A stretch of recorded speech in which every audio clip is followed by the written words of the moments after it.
여러분 안녕하세요. 국제정치학 1순환 수업을 담당하게 된 김성현 박사입니다. 어, 오늘 이제 첫 수업이죠. 날씨가 무지무지 덥습니다. 오늘 간단하게 이제 수업에 본격적으로 들어가기 전에 이 수업이 이제 어떤 방향으로 진행될지, 그리고 또 앞으로 또 그 계획은 뭔지 간단하게 말씀을 드리고 수업 들어가도록 하겠습니다. 자, 국제정치학이라고 하는 이 학문이 여러분들이 시험을 갖다 준비하시는데 겪게 되는 어려움이 뭔가 이걸 갖다 가만히 생각을 해보면요, 일단 이 분야가 굉장히 범위가 넓어요. 뭐 일단 이론도 뭐 굉장히 이런저런 다양한 이론도 많지만, 또 국제관계라고 하는 것이 워낙에 복잡하고 다양한 그런 현상으로 이루어져 있다 보니까 여러분들이 그것들을 일일이 다 이제 추적하면서 따라가기가 이제 굉장히 어려운 그런 분야가 국제정치 분야입니다.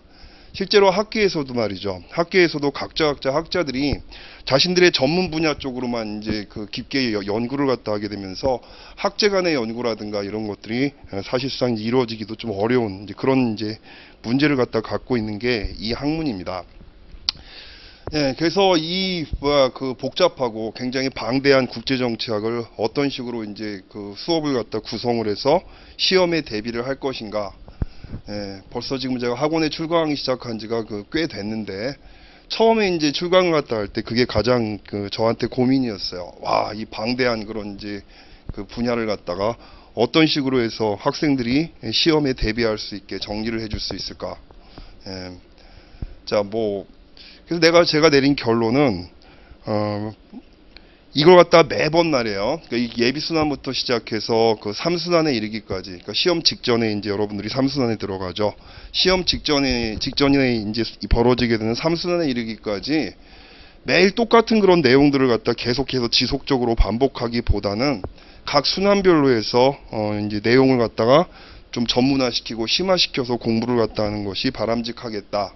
이게 이제 한 가지였고, 두 번째는 뭐냐면, 과거부터 지금까지 문제들이 쭉 출제되는 그런 경향들을 보게 되면은, 주로 응용을 갖다 많이 물어봅니다.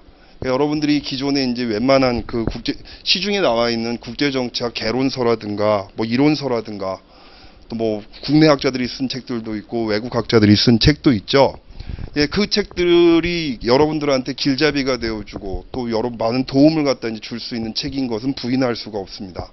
하지만 어때요? 그것만 가지고서는 시험에 대비하는 데는 한계가 분명하게 있습니다. 왜? 그냥 이런저런 이론이 있다, 그런저런 이론에 입각해서 국제관계를 보면 대체로 이런 양상들이 눈에 보인다, 이 정도 설명하는 것이 이제 개론서의 수준이거든요. 근데 여러분들이 시험을 갖다 좀 치러보신 학생들도 있겠지만, 시험장에서 받아보는 문제는 그런 식의 일반적인 수준에서 끝나지를 않습니다. 굉장히 시사성이 있는 그런 쟁점 하나를 딱 던져놓고 그걸 갖다 이런저런 이론에 입각해서 한번 설명을 해봐라 라고 물어보는 것이 대체로 지금까지 출제됐던 시험의 경향들이었습니다. 그래서 그럼 그거 어떤 식으로 대비를 갖다 할 수가 있느냐. 그러니까 기본 이론만 갖다 가지고 안 되는데, 기중이 시중에 나와 있는 교재들 같은 경우는 대부분 기본 이론 중심이고, 어떤 식으로 해갖고 대비를 갖다 할 수가 있느냐. 그래서 제가 오랫동안 내렸던 결론은 바로 뭐냐면 학술 논문을 갖다 공부를 하는 겁니다. 저도 이제 학계에서 몸담고 있고, 학술 논문을 갖다가 이제 수십 편 이제 논문을 갖다 이제 출판하기도 하고 책도 써보기도 했습니다만은, 학술 논문은 기본적으로 일반적인 수준에서의 논의를 갖다가 하게 되는 그런 논문들은 기본적으로 학술지에 게재가 안 돼요. 그러니까 아주 일반적인 수준에서 현실주의는 이런 것이다, 자유주의는 이런 것이다, 이런 수준에서의 논의를 갖다 전개해서는 학술지에 실리지를 않습니다.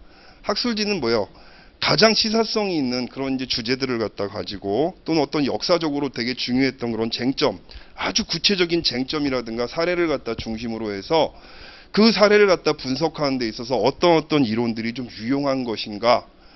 주로 이제 그런 식의 이제 논의들을 다룬다든가, 아니면 지금 현재 이런 문제가 국제관계에서 되게 중요하다, 근데 그 문제를 갖다 해결하기 위한 정책적 대안은 뭐냐라고 하는 굉장히 구체적이고 현실성 있는 그런 내용들을 갖다 다루는 게 학술 논문들이에요. 그러니까 결국 그 시험에서 출제되고 있는 그런 이론과 어떤 사례의 결합이라든가 쟁점을 갖다가 분석하는 시각이라든가 이런 것들을 여러분들이 학습을 갖다가 하기 위해서는 무엇보다도 학술 논문의 학습이 매우 중요하다고 할 수가 있습니다. 그래서 수업을 갖다가 그런 식으로 구성을 해서 지금 몇 년째 이루고 있습니다. 그래서 지금 얘기했던 이 두 가지 목표, 첫 번째는 아까 얘기했던 대로 자 이제 각 순환마다 국제 정치의 중요한 그 주제들, 특히 출제가 많이 되는 주제들을 어떤 방식으로 심화를 시킬 것인가. 매 순환마다 똑같은 내용을 갖다가 반복하지 않으면서 이제 내용들을 갖다 심화시켜 나가는 방법이 뭘까? 자, 이 고민에 대해서 제가 내린 답은 뭐냐면 예비 순환 때는 국제 정치 이론에 좀 더 이제 그 무게를 두어서 국제 정치 이론에 무게를 두어서 학습을 갖다 하고 또 그 이론을 갖다 활용한 논문들을 갖다가 학습하는 겁니다. 우리가 예비 순환 때 이제 그런 식으로 학습을 했었죠. 그 예비 순환 때는 또 이제 우리가 외교사를 갖다 공부하는 데 있어서 서양 외교사를 중심으로 집중적으로 학습을 했습니다. 그렇게 해서 예비 순환 같은 경우는 그런 식으로 해서 외교사는 서양 외교사를 중심으로 심화시켰고, 그리고 또 이제 국제 정치학은 국제 정치 이론을 갖다 중심으로 해서 주요 이론들을 갖다가 좀 더 체계적으로 살펴보고 그 이론을 갖다 활용한 최근의 그런 논문들, 쟁점을 갖다 다루는 논문들을 갖다가 다루는 것이 우리가 예비 순환 때 목표였습니다. 자, 이제 예비 순환이 끝났어요. 지금부터 우리가 1순환의 수업에 들어가야 되는데, 1순환은 그럼 예비 순환과 비교해서 어떤 차이점이 있느냐? 두 가지 점에서 큰 차이점이 있습니다. 1순환도 말이야, 예비 순환 때 다뤘던 국제 정치 이론을 다루기는 합니다만, 1순환의 무게 중심은 그 국제 정치 이론보다는 외교 정책 이론에 좀 더 무게를 두고 있다는 점. 요게 이제 중요한 차이점입니다. 그러니까 외교 정책과 분석과 관련된 여러 가지 이론들, 자, 특히 외교 정책 파트 같은 경우는 외교 정책 이론과 관련된 그런 파트가 최근에 출제가 많이 되고 있어요. 최근 수년 동안은 보면은 그냥 그 국제 정치 이론에 대해서 물어보기보다는 그 외교 정책 이론을 갖다 이제 물어보고 활용하는 그런 문제가 이제 많이 나오고 있는데, 예를 들어서 무슨 작년인가 재작년인가 같은 경우는 여러분들 알다시피 이제 양면 게임 이론. 양면 게임 이론은 국제 정치 이론으로 분류되는 게 아니라 외교 정책론이거든요. 외교 정책 이론이거든요. 그 양면 게임 이론을 갖다 활용을 갖다 해서 이런저런 현상을 갖다 분석해봐라, 설명해봐라, 이런 문제가 나온다든가. 올해 같은 경우는 이제 뭐가 나왔어요? 올해 같은 경우는 여러분 2번 문제. 2달 전에 치러졌던 올해 이제 그 시험 문제 같은 경우는 제 2번 문제에서 나왔던 게 외교 정책론이었죠. 자, 그 문제가 이제 뭐가 나왔었냐면은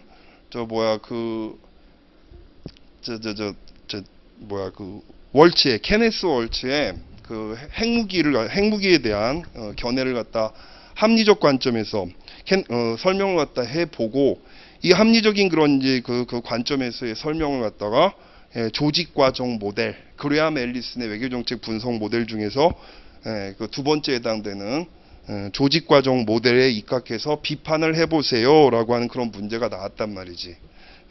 그래서 외교 정책론에 대한 문제들이 최근 들어서 빠짐없이 나오고 있다는 점. 그래서 1순환 때는 우리가 국제 정치 이론에다 포커스를 좀 더 무게 중심을 뒀다면, 1순환 때는 외교 정책 이론에다가 무게를 둬서 수업을 갖다 하게 될 겁니다. 그래서 이게 이제 예비 순환과 1순환의 중요한 차이점이고요.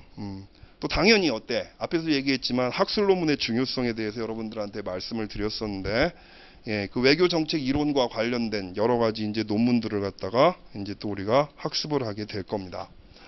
그리고 그 외교사는 여러분들 교재 이제 받으셨겠지만은 1순환에서는 동양 외교사와 냉전사, 동양 외교사와 냉전사를 중심으로 해서 심화학습을 갖다 하는 식으로 구성을 했습니다. 여러분 냉전사가 외교사가 많이 복잡하죠. 많이 복잡을 해서 제가 이 수업 들어오기 전에 요약본을 갖다 하나 만들었어요. 만들어서 지금 여러분들이 이제 받으신 그런 교재의 내용을 갖다가 압축해서 학습할 수 있도록 한 3분의 1 정도 분량으로 이제 줄인 그런 이제 교재를 갖다 하나 만들었는데, 그 교재, 그래서 지금 그 교재를 갖다 이제 중심으로 해서 학습을 갖다 할 생각입니다. 교재는 여러분들이 나중에 외교사 파트에 들어가게 되면 그때 가서 여러분들한테 배포를 갖다 하도록 이렇게 하겠습니다. 자, 이순환 때는요, 이제 우리가 이순환을 갖다 이번에 다 마치게 되면은, 이순환 때는 21세기 국제정치와 관련된 문제들, 예를 들어 갖고 안보부 분야에서도 21세기형 문제들이 많이 등장하고 있죠. 난민이라든가 조직범죄라든가, 특히 뭐 이제 사이버 공간을 갖다 통한 어떤 안보 문제라든가, 자, 이런 또는 환경 문제라든가, 이런 것들이 새로운 그런 안보 의제 같은 걸로 다뤄지고 있고, 또 이제 국제 정치 경제에 있어서도 통상이라든가 이런 것들보다는 이제 그 금융이라든가 이런 것들을 통해 가지고 이제 국가 간의 경쟁, 또 이제 기업들 간의 경쟁이 굉장히 치열해지고 있는 이런 양상들이 나타나고 있습니다. 최근에는 또 어때요? 국경을 넘어서 질병, 그러니까 코로나로 이제 그 대표될 수 있는 그런 질병들이 국경을 갖다 넘어서 확산되는 그런 과정에 있어서 이 질병이라고 하는 것이 국민들의 삶뿐만이 아니라 재산에도 막대한 그 경제적인 그 손실을 갖다가 입히는 이런 결과를 갖다 초래함으로써 이제는 어때? 그 질병도 이제 하나의 안보 문제로 지금 다뤄지고 있는 이런 상황들입니다. 최근에 또 시험 경향이 또 자주 출제되는 게 바로 뭐냐면, 이런 최근에 나타나고 있는 변화들, 특히 냉전이 끝나고 나서 벌어지고 있는 이런 21세기형 새로운 그런 국제관계의 쟁점이라든가 이런 것들을 분석하기 위한 어떤 새로운 이론이라든가 이런 것들을 갖다 이제 물어보는 그런 문제들이 가끔씩 등장을 합니다. 예를 들어 갖고 무슨 뭐 사이버 그 무기의 특징을 갖다 한번 써보시고, 그 사이버 무기가 무슨 뭐 안보 딜레마에 어떤 영향을 미치는가, 뭐 이런 식의 이제 문제가 나온단 말이지. 예. 그러니까 이순환 같은 경우는 우리가 완전히 21세기형 국제관계의 특징들을 갖다가 포커스를 맞춰서 이론이라든가 뭐 이런 것 중심보다는 21세기형 문제에 포커스를 맞춰서 다양한 의제와 쟁점, 자, 이런 것들을 갖다가 학습하는 시간이 이순환이에요. 이순환 때는 주로 논문을 갖다 중심으로 우리가 다양한 분야의 전문가들의 견해를 바탕으로 해서 이제 수업을 갖다가 이끌어가게 될 겁니다.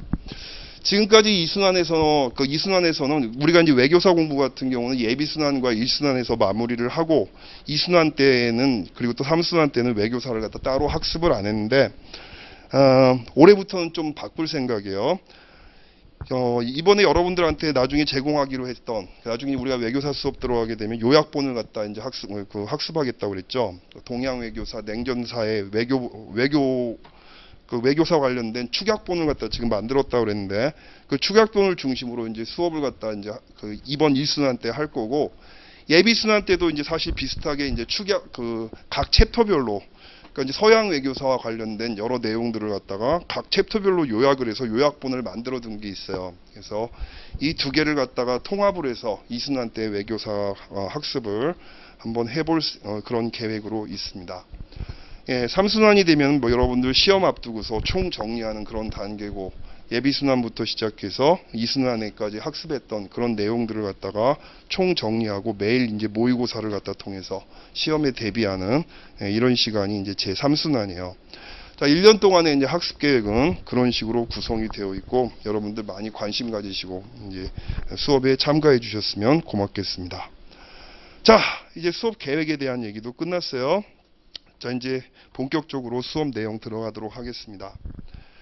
자, 여러분들이 이제 교재 그 3페이지를 봐주시면, 여기 이제 맨 처음에 등장하는 게 이제 국제정치 이론이죠. 요 파트는 우리가 예비순환 때 다뤘던 그런 내용이에요. 예. 자, 그래서 전반적으로 국제정치 이론이라고 하는 것이 이제 그 시기별로 어떤 이론들이 등장을 했고 주류가 되었고, 여기 이걸 한번 쭉 살펴보고, 또 각 이론이 가지고 있는 특징들, 이런 것들을 살펴보는 그런 시간이 첫 번째 파트입니다. 자, 교재 3페이지, 국제관계의 성격과 이론의 구조 이렇게 되어 있죠. 예, 국제관계와 이론의 구성 이렇게 되어 있는데, 자, 국가의 안과 밖에서 벌어지는 정치의 속성을 우리가 놓고 본다면, 자, 정치라고 하는 것은 한마디로 뭐 권력을 갖다가 둘러싼 그런 행위자들의 관계를 갖다 분석하는 것이 이제 그 권력 그 연구의 핵심이라고 얘기할 수 있습니다.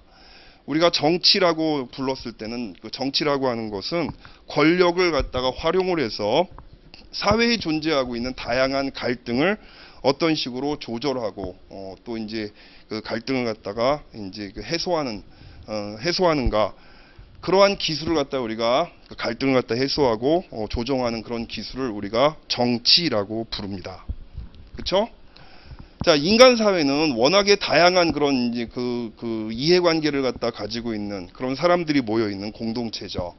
그러다 보니까 어때? 사람들이 원하는 것들은 굉장히 다양할 수도 있지만, 예, 원하는 것들이 서로 중복되거나 이런 경우도 많죠. 그러다 보니까 실질적으로 사람들의 욕구를 충족시켜 줄 수 있는 수단 또는 어떤 대상, 자원 이런 것들은 제한이 되어 있는데 사람들의 요구는 계속해서 분출되는 이런 상황이다 보니까 인간의 공동체에서 갈등은 불가피하게 벌어질 수밖에 없습니다. 자, 이 갈등을 갖다가 이제 그 조정하고 해소하는 그런 기술을 우리가 정치라고 부릅니다. 그렇죠? 자, 근데 이 갈등을 갖다 해소하려고 하는, 자, 갈등을 해소하는 그 기술이 정치라고 우리가 얘기를 했는데, 물론 뭐 시대별로 정치의 개념은 다릅니다만 적어도 근대 이후의 정치 개념은 지금 제가 여러분한테 말씀드린 그런 개념으로 발전을 해왔죠. 자, 어쨌든 갈등을 해소하는 기술이 우리가 정치라고 이야기를 한다면, 자, 갈등 해소라고 하는 것을 실제로 누군가가 갈등을 갖다 해소하는 그런 역할을 갖다 담당하게 됐을 때 이 사람이 권력이라고 하는 힘을 가지고 있지 않으면 갈등의 해소라든가 중재라든가 이런 것들이 성공하기가 어렵겠죠. 그렇죠? 예, 권력이라고 하는 것을 갖다 보유하고 있지 않는다. 간단한 얘기야. 여러분들 한번 상상을 해봐. 여러분들 뭐 고등학교 졸업한 지 얼마 안 됐지. 나는 뭐 수십 년 됐지만 자기네 반에서 질서가 하나도 없어. 애들이 말이야 각자 뭐 요구하는 게 다 틀려. 여러분이 반장이야. 여러분이 반장인데 여러분이 이제 학급을 이끌어야 된단 말이지. 근데 그 학급을 갖다 구성하고 있는 구성원들이 각자가 원하는 바가 다르고, 그쵸? 얘가 원하는 거를 갖다 또 제가 원하는 경우도 있고 말이야. 완전히 무슨 갈등이 무슨 뭐라고 얘기를 해야 돼? 예, 이 학급 분위기가 완전히 무슨 콩가루 집안 같아. 자, 이럴 경우 여러분들이 반장이니까 뭐라고 할 거야? 정치를 해야지. 질서를 갖다 바로 잡아야지. 그쵸? 예, 이 갈등들을 갖다 어떻게 해소를 갖다 시키는 기술을 발휘해야 될 거 아니야. 여러분들이 얘들아 싸우지 마, 얘들아 조용히 해라고 얘기를 했는데, 자, 그럼 뭐 여러분들이 이제 반장으로서 그렇게 얘기를 갖다 하면 친구들이 이렇게 보겠지. 보고서 어때? 힝 하고 웃으면서 말이야 계속해서 이제 막 지들끼리 싸움하고 수업 분위기 흐리고 이럴 수도 있단 말이야. 왜? 내가 반장으로서 어떤 권력을 갖다 행사하지 못한다면, 더 정확하게는 권위. 그러니까 권력이라고 하는 것은 힘을 가지고 있는 사람이 가지고 있지 못한 사람한테 일방적으로 행사하는 그런 이제 지배의 능력이라고 얘기를 한다면, 권위라고 하는 것은 어때요? 지배를 당하는 사람들의 자발적인 복종, 존경 이런 데 기반을 갖다 두고 있는 게 권위입니다. 그렇죠? 자, 내가 권력이라든가 권위를 갖다 가지고 있지 않는다 그러면은 이 갈등을 갖다 벌이고 있는 그런 행위자들, 그러니까 그 학급 멤버들이 말이야, 예, 나의 명령이라든가 이런 것들을 따라주지 않겠지. 그렇죠? 갈등의 중재가 실패할 가능성이 매우 높아지게 된다는 겁니다. 그렇죠? 그래서 데이빗 이스튼이라고 하는 학자는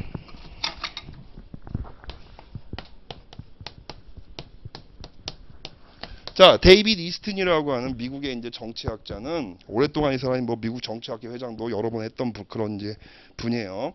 정치를 뭐라고 정의했어? 정치는 말이야. 자, 사회적으로 존재하는 여러 이제 그 갈등들이 아까 있다고 얘기했었죠.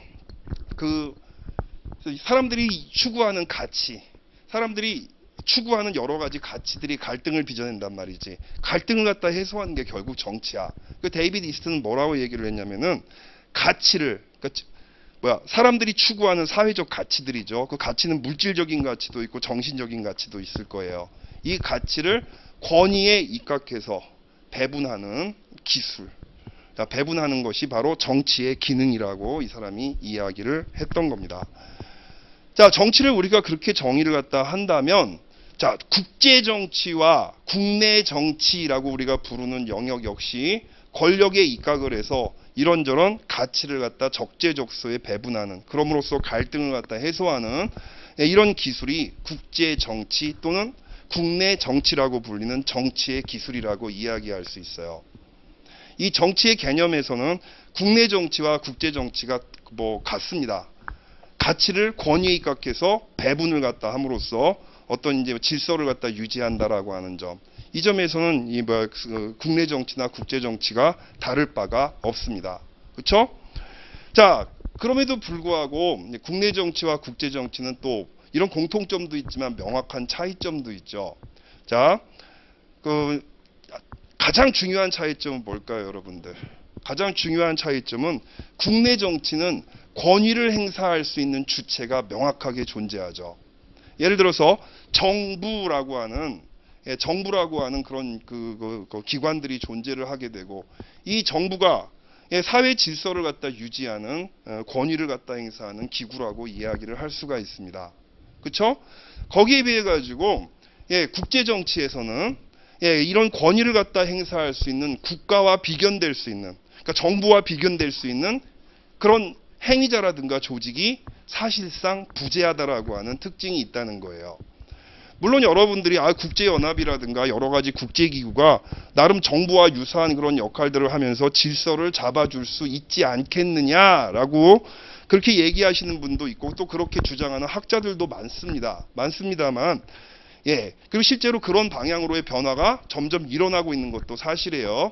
그러니까 국제기구 같은 것들을 통해서 나름 국제 질서, 가치의 권위적 배분을 갖다가 달성하는 그런 방향으로 국제 정치가 변해가고 있다라고 하는 관찰에 대해서 우리가 부정할 수는 없습니다.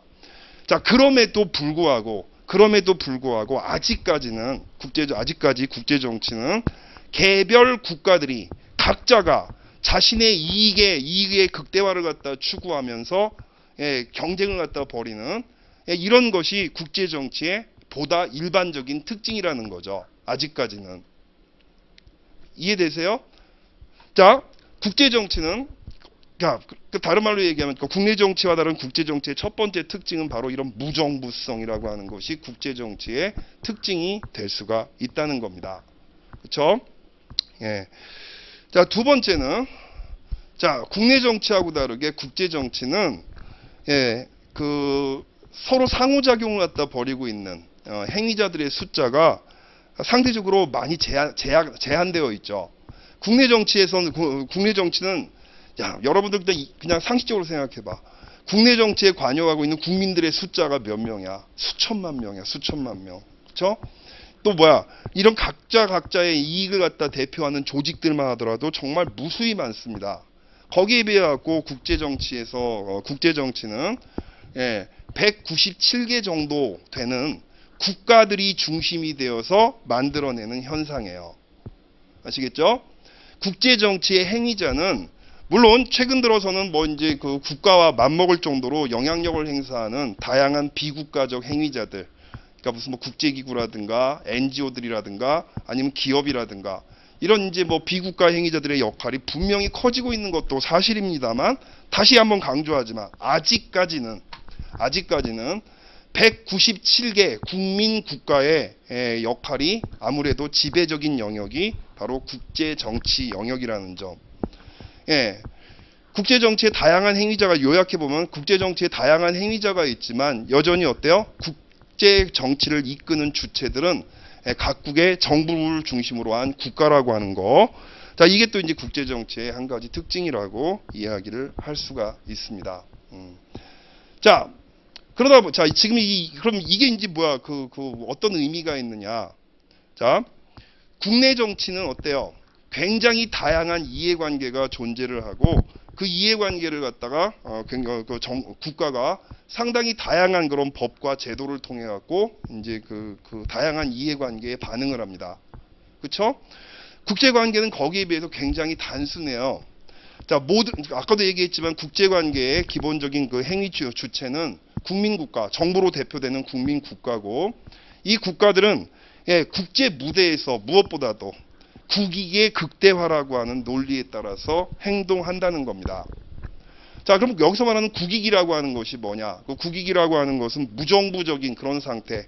너도 나도 자기 이익의 극대화를 갖다 이제 추구하는, 그러면서 추구하면서 갈등이 벌어지고 그 갈등을 갖다가 중재할 수 있는, 정부와 비교될 수 있는 그런 권력이 존재하지 않는 그런 상황 속에서는 어때요?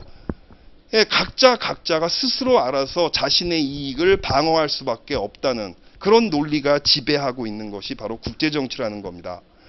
더 쉽게 말하면 국내 정치에서는 누군가가 자기 이익의 극대화를 위해서 나의 이익을 침범한다든가 나의 영역을 침범했을 때, 예, 정부라든가 아니면 사법기관이라든가, 예, 이런 권력기관에다가 우리가 호소를 함으로써 중재라든가 갈등의 해소를 갖다 요구할 수가 있어요. 또 예, 범법을 갖다 저지른 자들에 대한 또 처벌이라든가 이런 것들을 요구할 수가 있죠. 그렇죠? 예, 하지만 국제정치에서는 사실 그런 논리가 잘 작용하기가 어렵다는 겁니다. 국제정치에서는 결국은 어때요? 국익의 극대화를 갖다 추구하는 그런 국가들이 지배하는 그런 영역이 이제 국제정치 영역이고, 또 그것이 당연한 논리로 간주되고 있는 것이 바로 국제정치의 무대입니다. 그렇죠? 예. 그러다 보니까 어떤 갈등이라든가 분쟁이 생겼을 때 이 분쟁을 갖다 조절하는 국제기구 같은 것들이 점점 발달하고는 있습니다만은 아직도 많은 경우에는 어때? 국가들 간의 어떤 합의라든가 타협이라든가 심지어는 전쟁이라든가 이런 수단을 갖다 통해서 이제 갈등이 해결되는 경우가 빈번하게 일어나고 있다는 겁니다. 그렇죠? 예. 자, 요게 이제 그 국제 정치와 국내 정치의 또 중요한 특징이라고 이야기를 할 수가 있겠습니다. 지금 얘기하다 보니까 길어졌는데, 자, 텍스트를 갖다 중심으로 정리를 한번 해볼게요. 지금 얘기했던 내용을 정리를 해보겠습니다. 자, 3페이지 국제관계와 이론의 구성 첫 번째 점. 자, 국가의 안과 밖에서 벌어지는 정치의 속성은 유사성도 있지만 차이점도 많습니다. 그렇죠? 국가의 안에서 벌어지는 정치, 국내 정치와 밖에서 벌어지는 정치, 국제 정치는 유사한 점도 많지만 차이점도 많다는 점. 자, 먼저 차이점부터 볼게요. 국내 정치와 비교해서 국제 정치는 다음과 같은 차이점을 가지고 있습니다. 국제 정치는 국내 정치와 달리 나오죠. 예, 정부 같은 권위적이고 구속력 있는 원칙을 만들고 집행하는 중심적 권위체가 존재하지 않는다라고 하는 차이점이 있다는 거예요. 국내 정치는 정부가 존재하고 이 정부를 중심으로 해서 가치의 권위적 배분이 이루어지게 됩니다. 국제 정치는 어때요? 그런 정부 같은 그런 그 권위체가 존재하지 않다 보니까 사실상 질서를 갖다가 가치의 권위적 배분을 갖다 수행할 수 있는 주체가 사실상 부재하거나 아니면 아직 발달이 덜 돼 있는 이런 상황이라고 할 수 있다는 거죠. 자, 부연 설명입니다. 국가들이 지켜야 할 법을 제정하는 입법기관도 존재하지 않고, 또 국제사회에서의 법은 국가들 스스로 만들고 국가들의 자발적인 의사에 따라서 준수되는 것이 아직까지 국제관계의 지배적인 그런 상황입니다. 자, 국제법 역시 개별 국가들이 필요에 따라서 스스로 만든 것이며 국제법의 준수도 국가들의 의사에 따라서 좌우되는 속성이 강합니다. 또한 국제법을 위반하는 국가 및 행위자를 해당 국가의 의지에 상관없이 처벌할 수 있는 사법적 권력도 부재한 것이 국제정치의 특징이라고 할 수가 있죠. 국제정치와 국내 정치에서 서로 경쟁하는 단위들, 행위자들은 어떤 경우에는 자신들의 목적을 달성하기 위해 물리적 힘을 동원합니다. 그렇죠? 자, 권력을 갖다가 이제 행사하는 방법은 자, 물리적인 수단을 사용하는 방법과 비물질적인 그런 방법을 사용하는 방법으로 우리가 크게 이제 구분해 볼 수가 있는데, 자, 국제 정치와 국내 정치에서 권력 행사, 특히 이제 무력에 의존한 물리적인 어떤 힘에 의존해서 권력을 갖다 행사하는 일들이 국내 정치에서도 일어날 수도 있고 국제 정치에서도 일어날 수도 있는데 차이점이 있죠. 주로 국내 정치에서는 어떤 쿠데타라든가 혁명이라든가 물리적 폭력에 의거한 이런 갈등이 벌어진다고 하더라도 국가 자체의 어떤 종말이라든가 주권의 상실이라든가 이런 것들이 일어나는 경우가 거의 없습니다. 그렇죠? 하지만 어때요? 국제정치에서 이런 물리적인 힘의 사용이라고 하는 것은 주로 전쟁으로 이제 우리가 나타날 수가 있게 되는데, 예, 전쟁이라고 하는 것은 어때? 국가의 존립 자체를 갖다가 실제로 위협하게 되는 이런 이제 굉장히 심각한 결과를 갖다 나올 수가 있는 게 국제관계에서의 힘의 사용입니다. 요 점이 이제 국내 정치하고 국제 정치의 차이점이라고 할 수가 있어요.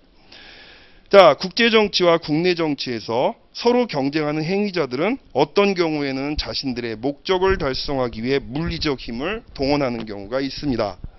국제적인 차원에서 이것은 전쟁으로 이어지는 거죠. 그러나 국내적인 차원에서는 지금 제가 말씀드린 것처럼 물리적인 힘에 의존한다고 할지라도 상호 공멸을 전제로 한다든지 대규모 전쟁 상황 등을 가정하는 경우는 사실상 흔치 않다는 점, 이게 중요한 차이점이라고 할 수 있어요. 자, 이런 차이점에도 불구하고 국내 정치하고 국제 정치는 동질성도 물론 가지고 있습니다. 자, 첫 번째는 권력이라고 하는 것이 중심이 되어서 전개되는 그런 현상이다. 국내 정치든 국제 정치든 결국 어때? 권력을 중심으로 전개되는 현상이다. 이 점에서 동질성이 있다는 겁니다. 자, 국가의 안과 밖에서 벌어지는 정치 영역에서 추구하는 목적의 하나가 공의 권력의 획득과 유지와 강화와 연관된 활동이라는 것이죠. 자, 다시 한번 얘기하지만 정치는 뭐야? 가치를 권위에 입각해서 배분하는 것이 정치라고 하는 행위이고, 그러기 위해서는 권력이 필요하다는 거야. 그렇죠? 그래서 국제 정치, 국내 정치든 간에 정치의 핵심은 권력을 획득하고 유지하고 강화하는 것이 정치의 핵심적인 목표라고 얘기할 수가 있다는 거예요.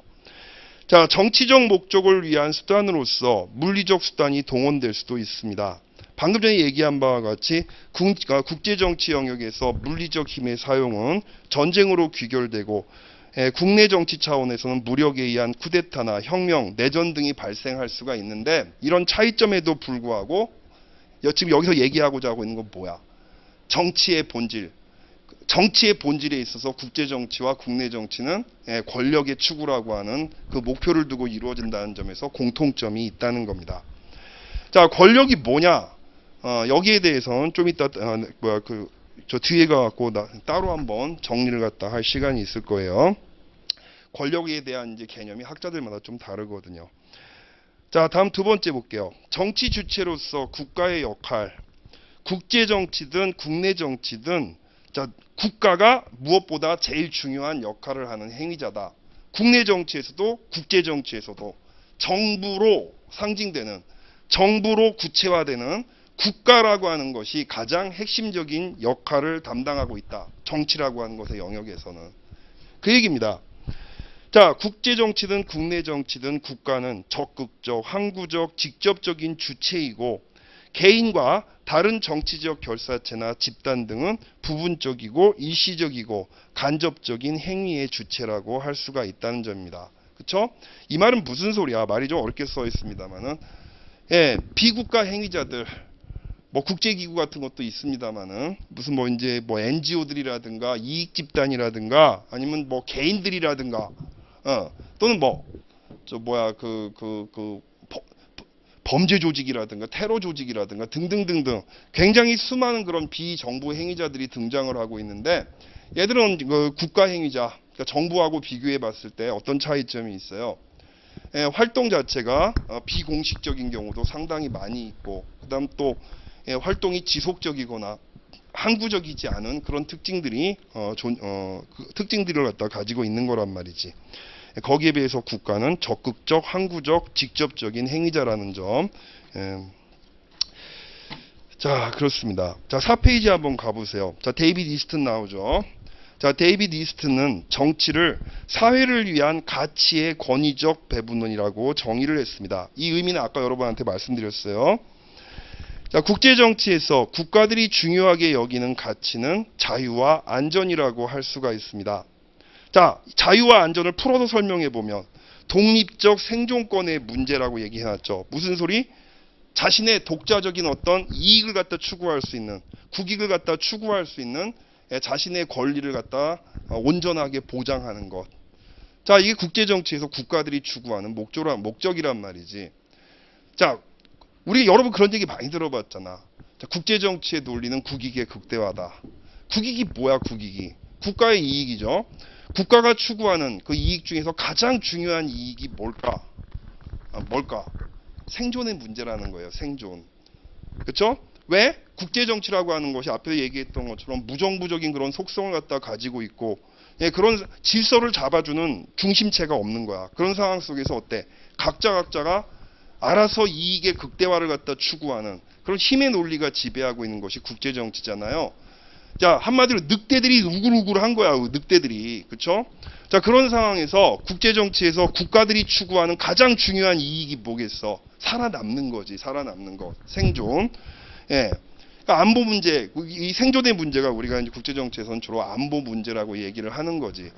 어떤 다른 나라로부터의 침략, 그 침략을 갖다 통한 어떤 국권의 박탈이라든가 주권의 박탈이라든가 영토의 상실이라든가 이런 것들로부터 국가를 갖다 방어하고 보호하는 것이 이따 국제정치에서 국가들이 추구하는 가장 중요한 이익이라고 이야기를 할 수가 있습니다.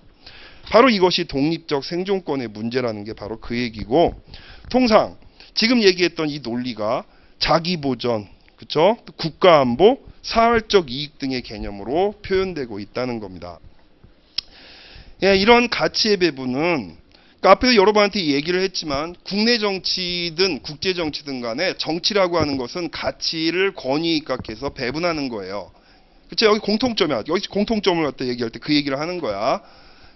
근데 지금 지금 나온 얘기는 뭐? 국제 정치에서는 국가라고 하는 행위자가 추구하는 가치라고 하는 것이 매우 제한적이다. 뭐에 비해서? 국내 정치에 비해서는 제한적이라는 얘기지.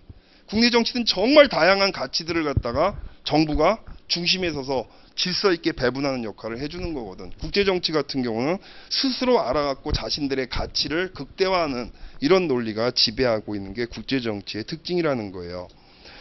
그리고 지금 얘기했던 국가들이 추구하는 그런 가치의 가장 중심적인 것들은 바로 뭐다? 국가 안보와 관련된, 생존과 관련된 문제라는 거죠. 자, 이러한 가치의 배분은 대개 국제정치에서는 공정성보다는 힘의 논리에 의해서 이루어지는 경우가 많습니다. 자, 국제정치에는 가치를 권위적으로 배분할 수 있는 제도와 기구가 취약하기 때문이죠. 무정부적인 속성을 갖다 가지고 있기 때문이라는 겁니다. 자, 이게 이제 그 국제정치가 갖고 있는 국내 정치와의 차이점이라고 얘기할 수가 있고, 다음에 국제관계 이론과 연구 방법 아주 간단하게 살펴보겠습니다. 어떤 결과를 낳게 한 사건이나 결정의 직접적인 요인을 탐구하는 것을 우리가 사회과학은 추구합니다. 당연히 국제정치학도 사회과학의 한 분야로서 어떤 사건 하나의 결과죠. 어떤 결과가 관찰되었을 때 그 결과가 왜 일어나게 되었는가, 그 결과를 일으키게 만든 요인들이 무엇인가를 갖다 탐구하는, 인과관계를 탐구하는 것이 국제정치를 비롯한 모든 사회과학의, 적어도 근대 이후의 사회과학의 핵심적인 내용이라고 할 수가 있습니다. 자, 어떤 행위자 혹은 어떤 힘의 요소가 작동을 해서 특정 결과를 파생시켰는지 국제정치학을 비롯한 사회과학은 서술을 갖다 하게 됩니다. 자, 이걸 우리가 서술적 지식이라고 얘기를 해요. 서술적 지식이라고 하는 거 한마디로 말하면 결과가 관찰됐어. 이 결과에 미치는 요인들이 무엇인가를 쭉쭉쭉 찾아가지고 쭉쭉 기술해 보는 것. 원인 1, 원인 2, 원인 3, 첫째, 둘째, 셋째 이런 식으로 해갖고 서술하는 거. 이걸 우리가 서술적 지식이라고 얘기를 한다는 거지.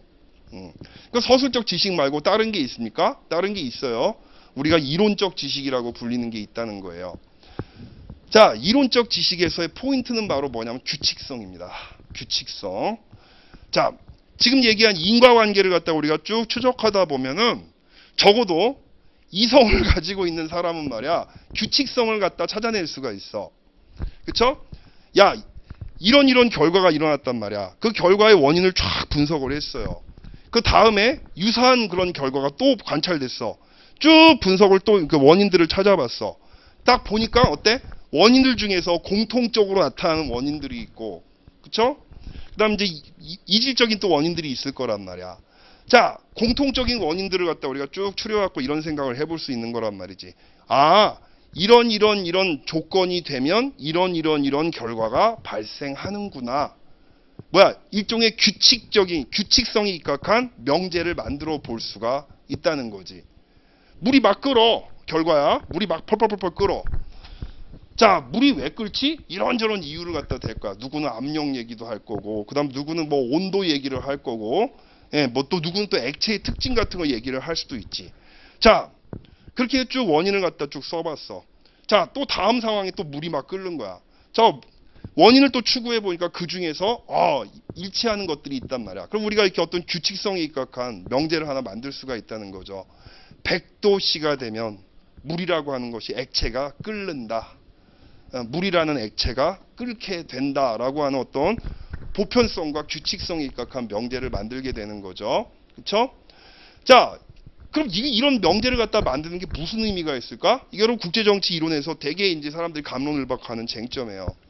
여러분들은 공부하면서 아마 요거까지 생각을 못 해봤을 거야.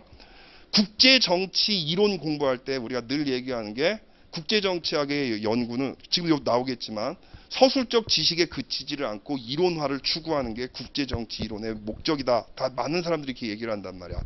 그 이론화가 왜 필요할까? 그냥 이런 결과에 대해서 이런 원인이 있었다고 설명하고 끝나면 안 돼? 왜 굳이 이론화를 갖다 하는 이유가 뭘까? 근대 이후의 과학에서는 말이야. 이게 바로 이제 우리가 말하는 실증주의 과학이라고 하는 것의 특징입니다. 실증주의라고 하는 과학의 특징이에요. 자, 실증주의라고 하는 과학이라고 하는 것은 무엇보다도 사회를 갖다 운영하는 데 있어 그 과학이라고 하는 것의 그 존재 이유를 갖다가 사회를 효율적으로 운용하기 위한 것으로 간주합니다. 뭐라고? 과학, 자연과학뿐만이 아니라 사회과학과 같은 과학의 목적은 뭐야? 사회를 효율적으로 운용하게 만들기 위한 것이 과학이라고 하는 지식이라고 보는 거예요. 자, 그럼 그게 이론화하고 무슨 관련이 있는데? 자, 아까 얘기한 이런 조건하에서 이런 결과가 나온다라고 하는 규칙성을 우리가 발견을 하게 된다면 이걸 어떻게 효율성을 추구하는데 써먹을 수가 있겠지. 이해되세요? 자, 자, 말을 바꿔볼게요, 그럼. 내가 이런 결과가 나오도록 유도하고 싶어. 그럼 어때? 이런 조건이 달성되도록 힘을 써야 되겠지. 그쵸? 그렇게 하면 어때? 어떤 자원이라든가 시간의 낭비 없이 원하는 결과를 달성할 거 아니야. 그쵸? 그래서 이론적 지식이라고 하는 것들이 추구되고 또 필요하게 된다는 겁니다. 이게 바로 실증주의 과학이라고 하는 것이 가지고 있는 그 전통이라고 얘기할 수가 있어요. 물론 이런 실증주의에 대해서 나중에 우리가 뭐 구성주의, 무슨 뭐 포스트 모더니즘, 마르크스주의 같은 이런 이제 이론들은 여기에 대해서 비판을 갖다 좀 많이 하고 있습니다만 적어도 주류 학계에서 뭐 추구하고 있는 이론화라고 하는 것은 바로 이런 효용성을 갖다 목표로 하고 있다는 점. 예, 이런 걸 우리가 이제 이론적 지식이라고 얘기를 하는 거예요. 국제정치 연구는 서술적 지식과 이론적인 그 지식을 산출하는 것을 목표로 하고 있다라고 하는 거죠. 예, 이제 내용 읽어볼게요. 자, 어떤 결과를 다시 첫 번째 점부터 읽어볼게요. 어떤 결과를 낳게 한 사건이나 결정의 직접적인 요인을 탐구하는 것이 이게 서술적 지식이라고 그랬죠. 아래점 한번 가셔서 자, 서술된 사실의 인과관계를 설명하며 자, 나오지. 장기적인 전망을 가지고 일반적인 설명을 제시하는 것을 목표로 합니다. 이게 뭐야? 장기적 전망을 가지고 일반적 설명을 제시한다? 이게 바로 뭐? 원인과 결과 사이에 존재하는 규칙성을 갖다가 발견해서 이론화를 하는 겁니다. 이 얘기가 그 얘기예요. 자, 이걸 이제 우리가 이론적 지식의 추구라고 이야기를 하는 거란 말이지. 국제관계를 올바로 이해하기 위해서는 서술적 지식과 이론적 지식이 모두 필요합니다. 그렇죠? 한 사건이나 문제에 대해서 단지 쭉 서술만 하는 것은 별 의미가 없고, 자, 물론 서술에다가 큰 가치를 두는 그런 과학관도 있어요. 이게 왜 무시되어야 되는데, 서술 자체가 원인을 갖다 밝혀내는 것 자체가 얼마나 중요한데, 그 자체로서 중요하다라고 보는 그런 과학적 관점이 있습니다. 분명히 있습니다. 자, 근데 지금 여기 나오는 거는 이런 것들은 사실상 별 의미가 없다라고 보는 게 실증주의적 관점에서 보는 거야. 실증주의적 관점에서는 이런 건 별 의미가 없어. 서술적 지식에서만 그치는 것은. 자, 중요한 건 뭐야? 그 사건을 일반화하거나 그 속에서 어떤 교훈, 규칙적인 규칙성을 얻어내어야만 합니다. 자, 국제관계로는 자 그래야지만 그 규칙성에 입각해서 그 현실적인 처방을 갖다 내리고 정책을 개발할 수 있고 미래를 예측할 수가 있으니까. 그럼으로써 어때? 전반적인 효율성을 증가시킬 수가 있으니까. 그렇죠? 자, 국제관계로는 무엇보다도 현실적 문제에 대한 답을 찾으려는 실천학문 혹은 정책과학의 속성을 굉장히 강하게 가지고 있는 그런 학문입니다. 자, 원래 여기는 말이야 조금 부연 설명을 해보면은 여러분 국제정치학이라고 하는 전공 자체가 생긴 게 얼마 되질 않아요. 2차 세계대전 이후에 미국에서 체계화된 전공이고, 그 전에는 그런 국제관계에 대한 연구가 없었냐? 연구는 있었지. 연구가 이제 어떤 방법으로 이제 진행이 됐었냐면은, 국가와 국가들 간의 어떤 조약이라든가 법, 이런 것들을 갖다가 다루는 주로 법학 분야의 이제 그 하위 분야로서 연구되던 적이 있었고, 그 다음 또 외교사, 그렇죠? 국가들 간에 이제 그 벌어졌던 여러 가지 이제 그 관계들을 갖다가 그 역사적 관점에서 서술을 한 외교사적인 연구. 자, 이런 것들이 옛날에 국제 관계를 다루는 그 주요 이제 연구였었어요. 2차 세계대전이 딱 끝나고 이제 여러분들이 이제 미국이 패권 국가로 딱 이제 부상을 하잖아. 패권 국가로 부상을 하면서 자, 이제 미국의 학계와 그다음 정부 그리고 또 재계 이 3자가 말이야.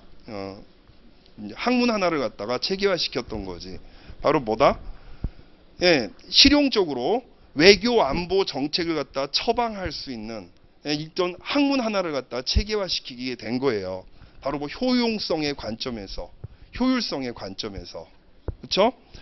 그러면서 이제 국제관계학이 체계적으로 하나의 전공으로서 발전을 하게 된 거였단 말이지. 내 친구가 쓴 책이 있어. 프랑스인데 니콜라 기요라고 한 그 친구가 쓴 책인데 책 제목이 아주 깜찍해. The Invention of IR Theory. 국제관계 이론의 발명이라고 하는 책을 갖다가 이제 그 여러 동료들하고 공저를 갖다 한 책이 있는데 뭐 그 책을 갖다 보면은 미국에서 국제 정치학이 어떻게 탄생하는가를 갖다가 쭉 이제 분석을 한 그런 책이에요. 거기에 이제 들어간 내용을 제가 간단하게 좀 말씀을 드렸습니다. 자, 내가 지금 하고 싶은 말이 뭐겠어? 결국 미국의 국제 정치학은 지금 뭐 국제 정치학의 핵심을 갖다 미국이 차지하고 있으니까 그 출발에서부터 상당히 효용성과 실용성을 갖다 목적으로 한 실증 과학으로서 탄생하게 되었다는 거지. 그렇죠? 자, 그렇죠. 자, 국제관계로는 현실의 문제에 대한 답을 찾으려는 실천 학문 혹은 정책과학, 이건 정책을 처방하는 과학이란 말이야. 정책과학의 속성을 가지고 있습니다. 이 때문에 국제관계를 이론적으로 다루는 대학과 연구소 등의 전문가들과 정부 내의 정책 결정자 집단들은 긴밀하게 연결돼서 상호 협력하면서 외교 정책을 개발하고 또 이제 또 이론화를 갖다 하는 그런 이제 작업들을 진행하고 있다는 거죠. 이론을 만들고 검증하는 데 사용되는 연구 방법은 전통적 방법과 과학적 방법이라고 불리는 경험적 방법으로 구분해 볼 수가 있습니다. 자, 과학적 접근법 바로 밑에 나올 텐데 행태주의 접근법이라고 이제 우리가 얘기를 하는 거지. 자, 지금 여러분한테 제가 얘기했지. 지금 내가 얘기했던 내용이 여기 들어가 있는 거지. 자, 그 2차 세계대전 이전에 말이야. 국제관계에 대한 연구가 있었다라고 한 얘기 했었죠. 근데 주로 어때?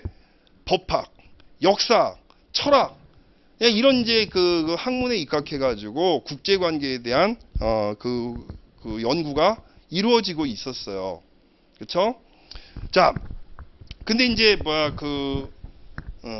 잠깐 배경 갖다 여러분 얘기를 해보면은 주로 철학적 관점, 역사적 관점, 법학적 관점에서 어떤 이제 현상을 갖다 이제 연구를 갖다 하게 되면 주로 논리가 규범성을 갖다 중심으로 흘러가게 됩니다. 규범성 또는 당위론. 말이 어렵죠? 규범성 또는 당위론이라고 하는 게 뭐야? 자, 그러니까 어떤 경험적인 어떤 관찰이라든가 여기에 이제 근거하기보다는 과거에 이러이러했으니까 앞으로 이러이러할 거다. 예, 이게 이런 그 과정이 정당한 것이냐 그릇된 것이냐 가치 판단을 내린단 말이야. 가치 판단. 예, 철학이라든가 역사학에서 많이 발견되는 그런 논리 구조가 바로 그거죠. 바로 뭐? 인간의 본질은 뭐냐? 평화란 무엇인가? 추상적으로 개념 정의를 딱 해놓고 지금 벌어지고 있는 뭐 현상이 인간의 본질에 부합하지 않는다. 이건 정당한 것인가? 이런 식의 질문 논리 구조를 갖다 가지고 끌고 갔던 것이 과거의 철학적 접근 방법이었단 말이지. 법학적 방법도 유사해요. 유사한 게 바로 뭐냐면은 자, 무슨 뭐 국제법의 법이라고 하는 것이 뭐 예를 들어서 뭐 평화에 관련된 어떤 조항이라든가 인권에 관련된 조항이라든가 이런 것들을 쭉 법률적인 논리에 따라서 이제 그 연구를 한단 말이야. 자, 법률적으로 이제 봤을 때 당연히 어때? 사회의 질서라든가 가치를 유지하기 위해서 법은 이런 규정을 채택하고 있다. 예. 그러니까 이 규정에 담겨 있는 원리는 그거다. 이렇게 설명하는 거야. 근데 어때? 현실에서는 특히 국제관계에서는 그 법을 지키지 않는 국가들이 굉장히 많거든. 그쵸? 애초에 법이라고 하는 것 자체가 너와 나를 갖다 초월해서 너와 내가 모두가 공통적으로 수용을 갖다 해야 될 그런 원칙이 법이란 말이야. 근데 자, 현실 국제관계에서 어때? 힘이 센 애가 법을 갖다 만들고 규칙을 만드는데 결정적인 역할을 미쳐버린단 말이야. 너와 나로부터 독립되어 있는 게 아니라 힘이 센 애가 어때? 법을 좌지우지하는 이런 것이 바로 국제관계의 현실이란 말이지. 그쵸? 그러니까 어때? 이 추상적인 법의 논리, 철학적인 논리, 자, 이런 것들은 현실을 갖다가 제대로 설명해 주는 것이 아니라 현실이 마땅히 이러이러해야 되지 않겠는가? 그렇죠? 이런 방향으로 가야 되는 거 아닙니까? 라고 하는 거. 자, 이런 식의 논리 구조를 가지고 있었단 말이지. 자, 그러다 보니까 어때? 현실적인 아까도 얘기했지만 실용성을 갖다 지향하고 있는 그런 과학적 관점에서 봤을 때는 별로 도움이 되지 않는 그런 연구였단 말이야. 이런 실증주의, 우리가 앞에 얘기한 실증주의에 입각한 그런 연구가 필요하다라고 하는 주장을 특히 1950년대에 미국의 학계가 강력하게 주장을 하게 됩니다. 한마디로 뭐야? 정치에 대한 연구, 이게 국제 정치든 간에 아니면 비교 정치든 정치에 대한 연구를 갖다가 법학이라든가 철학이라든가 역사학적 관점으로부터 독립을 시키고 매우 실증주의적인 그런 과학으로 발전시키는 것. 자, 이것이 바로 이제 그 1950년대 일어났던 학문 혁신 운동의 목표라고 얘기를 할 수가 있었고, 이것이 행태주의라고 부르는 비헤이비어럴리즘이라고 불리는 하나의 운동으로 나타나게 되는 거예요. 혹자는 이게 이제 그 미국의 그 사회과학 연구의 틀 자체를 바꿨다. 아까 얘기한 되게 철학, 역사, 법학 중심의 가치 지향적인 그런 학문으로부터 자연과학적인 어떤 측정이라든가 이론화라든가 예측이라든가 정책 개발이라든가 이런 쪽으로 넘어갔다고 그래갖고 이거 하나의 혁명이라고도 보는 그런 사람들이 있어요. 그래서 behavioral revolution이라고 하는 용어를 쓰는 사람도 상당히 많이 있습니다. 자, 그 행태주의라고 하는 것이 그렇게 이제 출현을 갖다 하게 됐고, 자, 용어부터, 자, 이 내용 들어가기 전에 일단 직접 설명부터 하고 이제 들어갈게요.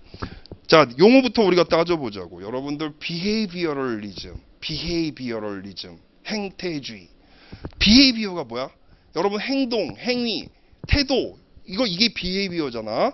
글자 그대로 behavioralism은, 행태주의라고 하는 것은 어떻게 실증주의를 구현하려고 하느냐. 현실을 갖다가 현실에서 일어난 여러 가지 현상들을 갖다가 자, 아무런 편견과 이제 어떤 편견과 사전적인 지식 없이 관찰을 합니다. 관찰을 갖다 하는데 주로 이때 이 사람들이 관심을 가지고 있는 현상이라고 하는 게 뭐냐면, 행태주의자들이 관심 갖고 있는 현상은 지금 어떤 질서가 존재해. 예를 들어 갖고 어떤 이슈가 딱 등장을 했단 말이야. 또는 어떤 법안이라든가 제도가 딱 존재하고 있어. 거기에 대해서 개개인들은 어떤 태도를 보이고 있는가.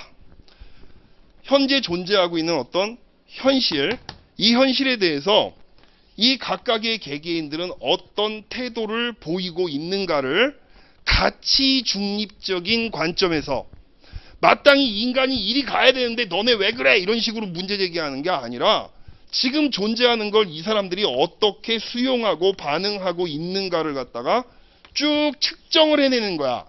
뭐라고요? 측정을 하는 거야. 측정을. 자, 여기서 중요한 게 뭐? 지금 존재하고 있는 질서가 정당한 것이냐 잘못된 것이냐라고 하는 질문 자체는 별 의미가 없어요. 이 사람들이 보기에. 이거는 그냥 중립적으로 보는 거야. 그러니까 이 사회 구조라든가 질서 자체가 윤리적으로 정당하냐 바람직하냐 또는 뭐 이 구조에 의해서 누가 득을 보고 누가 손해를 보는가 이런 식의 문제는 별로 중요하지 않아. 행태주의에서는. 중요한 건 뭐? 어찌됐건 지금 존재하고 있는 어떤 현실에 대해서 그 현실 속에서 살아가는 사람들이 이걸 어떤 식으로 인식을 하고 있고 수용을 하고 있는가. 이 사람들의 태도라고 하는 게 바로 그거란 말이지. 비헤이비어라고 하는 게 바로 이 사람들의 인식과 태도를 얘기하는 거야. 그렇죠? 구체적인 행위자들의 어떤 태도. 자, 요런 것들을 갖다가 쭉 측정을 해 보는 거예요. 될 수 있으면 많은 표본들을 갖다가 중심으로 해서. 그렇죠? 자, 그래서 일반적으로 이 중에서 다수는 어떤 견해를 가지고 있는가. 이런 것들을 갖다가 조사를 해서 그 조사 결과를 바탕으로 해서 하나의 법칙을 수립을 갖다 하는 겁니다. 아시겠죠? 요런 상황에서는 사람들의 태도가 이렇더라. 요런 상황에서는 태도가 또 어떻게 바뀌더라라고 하는 요런 것들을 갖다 하나의 이론으로 만드는 거란 말이지. 그 이론을 갖다 통해서 사회를 관리하고 통제하고 지배하려고 하는 그런 이제 지배하기 위한 그런 학문을 갖다 만들어내는 거. 이게 바로 행태주의라고 불리는 실증주의가 추구하는 그런 방법이라고 이야기할 수가 있어요. 자, 이걸 여러분 염두에 두시고 보겠습니다. 자, 이론을 만들고 몇 번째 점이야? 하나, 둘, 셋, 넷, 다섯 번째 점 다시 볼게요. 이론을 만들고 검증하는 데 사용되는 연구 방법은 전통적 방법, 이게 뭐다? 역사, 철학, 법학에 이제 입각한 그런 방법과 과학적 방법이라고 불러지는 경험적 방법. 이게 뭐야? 과학적 접근법이라 불리는 경험적 방법이 대표적인 게 행태주의예요. 이 두 가지로 구분해 볼 수가 있습니다. 먼저 전통적 방법. 서술적 설명이나 여러 사례로들로부터 이론을 추출하려고 하는 귀납적 설명이긴 한데, 그쵸? 이것만 놓고 보면 행태주의랑 비슷하잖아. 근데 연구자는 보세요. 국제 문제와 관련된 다양한 사람들을 이거 밑줄 한번 쳐봐. 자, 다양한 사람들을 면접하고 또 직접 연관된 사람들의 회고록이나 기록된 문서와 같은 것을 여기까지 밑줄 치시고, 이걸 우리가 뭐라 그래? 질적 접근이라고 얘기하는 거야. 질적 접근. 자, 그러니까 이제 제도라든가 정책이라든가 이런 것들에 대해서 쭉 증언을 듣는 거예요. 증언을 쭉 듣고, 자, 실질적으로 세계 평화를 위해서는 이런 방법이 좋았을 텐데, 자, 사람들의 판단이라든가 이런 것들이 잘못되어 갖고 가야 될 길을 가지 못하지 않았냐, 이런 식의 규범적인 논리를 이끌어내는 것. 자, 이게 전통적 접근 방법의 특징이었단 말이지. 그래서 사람들의 회고록이나 기록된 문서와 같은 이런 질적 자료들을 갖다가 종합하는 방법으로 국제관계에 관한 그런 지식을 얻고자 하는 게 전통적 방법입니다. 자, 거기에 비해서 과학적 방법론, 행태주의적 접근은 직관적인 해석보다는, 그쵸? 논리와 수학을 동원하는 경향의 연구 방법이 특징입니다. 자, 아까도 얘기했지만 여러 가지 샘플들, 굉장히 될 수 있으면 샘플의 숫자가 많은 게 좋겠지. 자, 얘들이 주어진 질서에 어떻게 반응하는가, 태도를 갖다 측정해내는 것을 갖다 얘들이 핵심으로 삼다 보니까 어때요? 자, 될 수 있으면 이 샘플들을 갖다 많이 이제 선택을 갖다 해야 되고, 그다음 각자 개개인의 판단이라든가 각자 개개인의 판단이라든가 가치라든가 이것보다는, 그렇죠?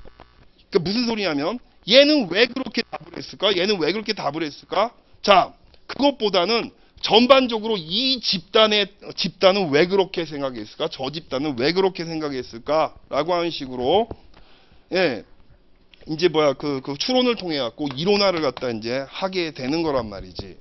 그쵸? 그러니까 어떤 개체의 심층적인 경험이라든가 사례라든가 이것보다는 전반적으로 수의 논리에 입각한 연구를 하게 된단 말이야. 이 중에서 어느 정도의 수가, 어느 정도의 다수가 뭐를 요구를 하고 있고, 또 어느 정도의 숫자가 또 다른 또 뭐를 요구하고 있는가. 자, 이런 식의 관찰에다가 포커스를 맞추게 된다는 거죠. 그러니까 어때? 양적 접근이 아무래도 이 행태주의의 대표적인 방법이 될 수밖에 없었습니다. 그렇죠? 그래서 행태주의는 직관적 해석보다는 논리와 수학을 동원하는 경향의 연구 방법이라고 할 수 있는데, 설문조사, 내용 분석, 변수 설정을 통한 통계적 상관관계의 측정이라든가 가설의 설정과 검증이라든가 모델을 갖다 구축한다든가 개량화된 분석 등등을 활용을 해서, 목적은 뭐야? 목적 알아야 돼. 보편적 이론을 갖다 정립해서 정책적으로 활용하기 위한 것이 목표입니다. 아시겠죠? 예? 자, 목적을 갖다 알으셔야 돼요. 자, 그래서 국제 분쟁, 경제 교류 등과 같은 현상들을 주로 수치로 측정을 하고 여러 변수들 사이의 상호관계를 추론하기 위해서 통계 방법을 적극적으로 활용하는 것이 행태주의적 접근 방법이라고 할 수 있습니다. 자, 1950년대부터 행태주의적 방법이 미국 사회과학의 주류 연구 방법으로 이제 등장을 갖다 하게 되는데, 예, 국제정치학도 이 행태주의를 갖다 도입하려고 하는 움직임이 여러 번 있었어요. 여러 번 있었지만 다른 사회과학 전공에 비해서 국제정치학에서 행태주의적 접근 방법의 도입은 상대적으로 뒤늦은 그런 이제 특징이 있다라고 하는 것, 이것도 그냥 참고로 알아두시기 바랍니다. 전통적 접근 방법의 질적 연구와 과학주의의 양적 연구는 대립적이기보다는 상호 보완적일 수가 있고, 두 방법론 사이의 수렴 혹은 종합의 가능성은 항상 열려 있습니다. 예, 이건 여러분이 보기엔 상식적인 말인 것 같은데, 이 상식적인 말이 여기 왜 들어가겠어? 많은 이제 그 사회과학 연구 방법을 둘러싸고 학자들 간의 논쟁이 꽤 심각하게 오랫동안 벌어져 왔는데, 이유는 뭐야? 양적 접근을 갖다 이제 추구하는 행태주의 학파가, 모든 사람은 그런 거 아니겠습니다. 행태주의의 이제 주요 학파들이, 예, 이런 자기들하고 다른 방법, 그러니까 질적 접근이라든가 전통적 방법을 갖다가 활용하고 있는 그런 이제 학자들에 대해서 상당히 비판적인 그런 이제 공격들을 많이 했었어요. 그래서 이제 당신들은 과학자가 아니야. 과학이란 모름지기 이렇게 통계라든가, 무슨 뭐 데이터라든가 양적 데이터라든가 여러 개 입각해 갖고 보편 이론을 갖다 만들어야 그게 과학이지, 이런 식으로 얘기를 갖다 하게 되면서, 예, 논쟁이 활활 불탔던 적이 꽤 오랫동안 이제 그런 일들이 있었습니다. 예, 그러다 보니까 이제 결국은 양적 접근이 올바른 과학 방법이냐, 무슨 질적 접근이 더 타당하냐, 이걸 놓고 싸움들이 있었었는데, 예, 결국은 두 가지가 서로 이제 서로 배타적인 게 아니라는 거예요. 양적 접근이 질적 접근을 배척하는 것도 아니고, 질적 접근이 양적 접근을 배척하는 것도 아닙니다. 그냥 간단하게 사례를 들어보면은, 숫자로 표시된 것들, 숫자로 어떤 결과가 나와 몇 퍼센트가 뭐를 지지한다 이렇게 나왔다고 했을 때 어때? 당연히 우리는 왜 그런 결과가 나왔는가 해석을 첨부하게 됩니다. 그 숫자의 의미를 갖다가 글로, 말로, 언어로 해석을 하게 된다는 거예요. 그쵸? 또 어때? 숫자로 표시되어 있는 데이터들을 갖다가 얼마든지 말로 대체할 수 있는, 예, 그런 이제 방법도 모든 부분은 아닙니다만은 그런 것도 어느 정도 가능한 이런 상황이라고 할 수가 있다는 거지. 예, 또 질적 접근자들이 활용하고 있는 어떤 이제 언어로 이제 서술되어 있는 자료들, 그런 자료들을 갖다 부호화시키거나 기호 처리를 해가지고 얼마든지 양적 자료로 우리가 바꿀 수도 있는, 이런 기술들이 이제 지금은 많이 발달해 있는 그런 상황이고, 그렇기 때문에 두 개의 이제 연구 방법이 서로 배척한다라고 보기는 어렵다는 거죠. 예, 국제 관계의 분석 수준. 자, 여기서부터가 이제 좀 중요합니다. 어디 보자. 지금 3시인데 10분 쉬었다 갈게요.